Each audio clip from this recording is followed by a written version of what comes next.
in the quiet town of Isiama Afaroku Ibeku, within the heart of Abia State. The child was born on September 25, 1967. His birth coincided with one of the bloodiest civil wars in African history, the Nigerian Biafra War. That child would one day become one of the most polarizing figures in Nigeria's modern political landscape. His name is Nnamdi Kanu. Before we proceed, please give this video a thumbs up, subscribe and share. But if there is a reason why you won't subscribe, please let us know in the comments. Nnamdi Kanu was raised in a traditional Igbo royal household. His father, His Royal Majesty Eze Israel Kanu, was a respected traditional ruler, while his mother, Ogoeze Nene Kanu, was known for her deep cultural and spiritual values. But for Nnamdi, home was just the beginning. His eyes were fixed on a world far beyond the dusty roads of Umuahia. In pursuit of education, Kanu left Nigeria in the 1980s, enrolling at the University of Nigeria and Nsukka before moving to the United Kingdom. There he studied political economics at London Metropolitan University. But while others were abroad to assimilate, Kanu found himself radicalized by a different truth: the pain of his people, the unfinished struggle of Biafra.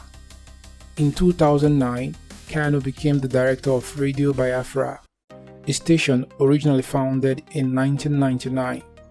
Under his leadership, Radio Biafra evolved from a quiet voice of remembrance to a thunderous megaphone of resistance. Broadcasting in English and Igbo, the station aired searing criticism of the Nigerian state, alleging marginalization of the Igbo people, police brutality, Fulani domination, and elite corruption. His words reached deep into the hearts of millions, from London to Lagos, from Aba to Atlanta. To his supporters, Kanu is a truth teller, a liberator, a modern-day Mandela. But to the Nigerian state, he's a threat, a divisive figure wielding dangerous rhetoric. In his broadcast, Kanu openly rejected Nigeria's unity, calling it a forced colonial contraption. He demanded a referendum for Biafra's independence, accusing Nigerian leaders of running a zoo rather than a democracy. Nigerians, I find it difficult saying it, but let me just try. If I describe Nigeria as a zoo, how many of you would disagree? I can't see any hands going up.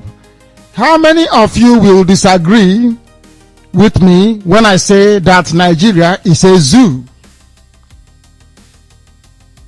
full of wild animals? The only place in the world where you elect somebody, or suppose allegedly elect a president, and he is ruling like a dictator and nobody says anything. That is a zoo to me. His ideology fused Biafran nationalism with anti-establishment populism, a potent mix that attracted a loyal following, especially among frustrated Nigerian youth. Kanu's popularity soared. Rallies erupted across Nigeria and the diaspora. Biafran flags began waving in markets and at universities. IPOB, the indigenous people of Biafra, was born out of his energy.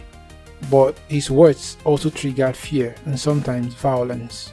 Critics accused him of inflaming ethnic tension, encouraging secessionist sentiments, and creating a cult of personality. And yet, Nnamdi Kanu pressed on. With every broadcast, every match, and every courtroom face-off, he pushed the Biafran question back into national consciousness. Who is Nnamdi Kanu? A prophet of liberation, or a rebel stoking chaos? A victim of state repression, or a provocateur playing with fire? One thing is certain, his story is far from over. On our next episode, we would see the rise of the movement called IPOB. This is Fix Africa News Network. Please subscribe, share, and tell us what you think